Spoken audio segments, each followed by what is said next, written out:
મારો ભગવાન મારા કામ કરશે કરશે ને કરશે. કાચા કાનના ના રહેતા, સાંભળો તો સદગુરુને સાંભળો.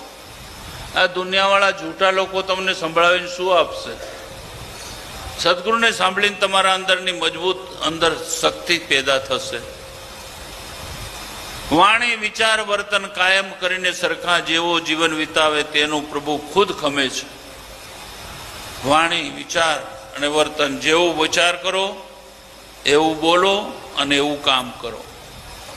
તો આપણે તો વિચારીએ જુદું, બોલીએ જુદું અને કરીએ જુદું.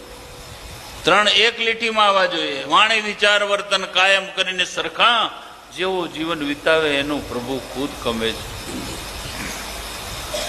માટે સંતો કહે છે, છોડી સૌ ઉપાધિ કરવું ભજન હરિનું, પ્રેમાંધ પ્રેમી જનને ઉલટા પ્રભુ નમે છે.